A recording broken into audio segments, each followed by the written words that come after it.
तो दोस्तों आपने कई सारी मूवी देखी होगी, हॉरर देखी होगी, थ्रिलर देखी होगी, लेकिन आज एक ऐसी मूवी के बारे में हम लोग बात करने वाले हैं जिसको देख के आप शॉक एंड सरप्राइज हो जाएंगे। ये मूवी बहुत पहले रिलीज हो चुकी है लेकिन मैंने उसे आज ही देखा है, तो इस मूवी के बारे में कुछ बात करेंगे। तो इस मूवी का नाम है सेक्टर 36 जो कि नेटफ्लिक्स पे अवेलेबल है और ये बेस्ड है ट्रू लाइफ इंसिडेंट। तो ये कहानी इंस्पायर है नोएडा के एक स्लम एरिया पे जहाँ पे आए दिन बच्चे गायब हो रहे हैं। अब वो बच्चे क्यों गायब हो रहे हैं, कहाँ गायब हो रहे हैं, इनको कौन गायब कर रहा है, इसके पीछे का राज है इस मूवी के अंदर। पुलिस कैसे इंक्वायरी करती है इस केस के बारे में इस मूवी में दिखाया गया है। तो चलिए बात शुरू करते हैं इस मूवी के बारे में। तो इस मूवी में आपको देखने को मिलने वाले विक्रांत मैसी और दीपक।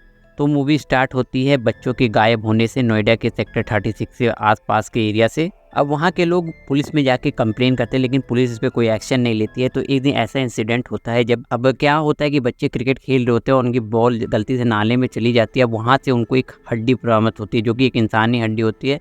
पुलिस ये सब देखने के बाद भी सीरियस नहीं होते और हल्के में कहती है कि ये बंदर की हड्डियाँ, और केस को वहीं पे बंद कर देती है। अब दशहरे के अवसर पे होता ये है कि राम पांडे हैं, उनकी बच्ची को यही बंदा किडनैप करने की कोशिश करता है लेकिन अनसक्सेसफुल रहता है। वहाँ से स्टोरी रियल चालू होती है। पुलिस वाले समझते हैं कि कैसा होता है बच्चों का दर्द जब उनकी बच्ची हो जाती है या मिस हो जाती है। पांडे जी को इस बात पे बहुत अफसोस होता है और वो अपनी गलती को समझते हैं और वो वहाँ सिस्टम से लड़ने की कोशिश करते हैं और इस केस को आगे बढ़ाते हैं। तो पांडे जी यहाँ पे केस पहला उठाते हैं झुमकी, जो कि उनके फादर आए थे उनकी कंप्लेन लिखवाने, मिसिंग कंप्लेन को। वो बताते हैं कि उनकी वेट लिस्ट नहीं है, उसको गायब किया गया है एक बिजनेस टाइकून जिनका नाम है बस्सी। वो बताते हैं एक शाम बस्सी के घर पे वो गई थी लेकिन उसके बाद वो लौट कर आई नहीं। तो इसी की पूछताछ करने के लिए पांडे जी पहुंचते हैं बस्सी जी के घर, जहाँ पे उनको पता चलता है कि झुमकी जो कि एक प्रोस्टिट्यूट है जो उनको सर्व करती थी और उनसे मोटे पैसे लेती थी। यहाँ तक कि उनके फादर भी लेते थे और खुद ही उनको भेजते थे। तो यहाँ पे एंगल सामने आता है कि रिक्शा वाला उसे वहाँ पे ड्रॉप करके गया था। अब उस रिक्शे वाले से पूछताछ में पता चलता है कि हाँ बस्सी जी का इसमें कुछ इन्वॉल्वमेंट है। पांडे जी इस केस पे आगे बढ़ ही रहे होते हैं कि उनको सस्पेंशन का ऑर्डर आ जाता है जो कि उनके सीनियर उनको सस्पेंड कर देते हैं। अब मूवी रियलिटी दिखाती है अपनी हार्श रियलिटी को, जहाँ पे दिखाता है कि सिस्टम के आगे कानून व्यवस्था कितनी कमजोर है और लोग इसीलिए आगे बढ़ ही नहीं पाते हैं। खैर अब सस्पेंशन हटने के बाद पांडे जी वापस आते हैं और इस केस पे वर्क कर ही रहे होते कि अचानक से उनकी नजर पड़ती है कंपाउंडर पे और उनको याद आता है कि ये साला वही आदमी है जो मेरी बेटी को किडनैप करने की कोशिश कर रहा था। यहाँ पांडे जी और उनके दोस्त पाठक दोनों उस आदमी को पकड़ते हैं, उससे पूछताछ करते हैं। उस पर पता चलता है कि इसमें बस्ती का नौकर मिला हुआ है जिसका नाम है प्रेम। पांडे जी उससे इंक्वायरी करते हैं प्रेम से, जहाँ पे बहुत डार्क चीजें पता चलती है जिसको सुन के आप भी हिल जाएंगे। इंक्वायरी के समय पता चलता है कि प्रेम जो है एक मेंटल आदमी है जिसके साथ बचपन में बहुत सारी गलत चीजें हुई जिसके कारण वो ऐसा हो गया। बचपन में उसका मामा है उसका यौन शोषण कर रहा होता है। उसी से परेशान होकर प्रेम एक दिन अपने मामा का मर्डर कर देता है, उसको मारता है और उसके मीट को खाता है जिससे उसको लत लग जाती है मीट खाने की।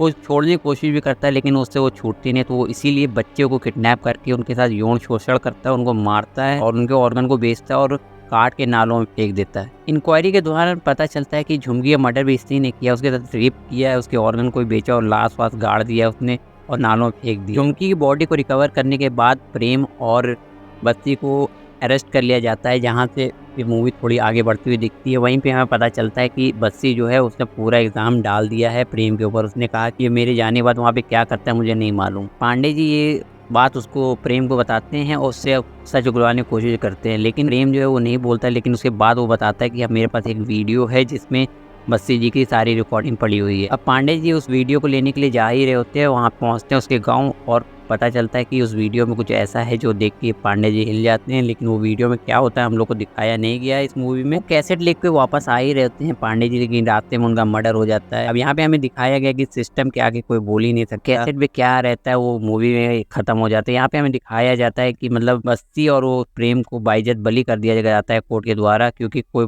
ठोस सबूत ना होने के कारण। यहाँ मूवी काफ़ी चीज़ों के बारे में हिट करती है रियलिटी के बारे में। यहाँ पे दिखाया गया है कि गरीब के बच्चे के बारे में कोई नहीं पूछता, वहीं अमीर के बच्चे अगर किडनैप हो जाए तो उनको तुरंत ढूंढ के लाया जाता है और गरीब के बच्चे कीड़े मकोड़े जैसे होते हैं जिनके लिए कुछ नहीं किया जाता। यहाँ पे कानून व्यवस्था की भी कमजोरी दिखाई गई है, जहाँ पे जजमेंट जल्दी पास नहीं होता और बिना सबूत के गुनहगार छूट जाता है और यहीं पे हमारा समाज खत्म हो जाता है। खैर मूवी बहुत सारे क्वेश्चन वहाँ छोड़ जाती है। आपको कैसी ये मूवी लगी आप बताइए कमेंट बॉक्स में और हमें सब्सक्राइब कर लीजिएगा आगे की नोटिफिकेशन के लिए और ऐसी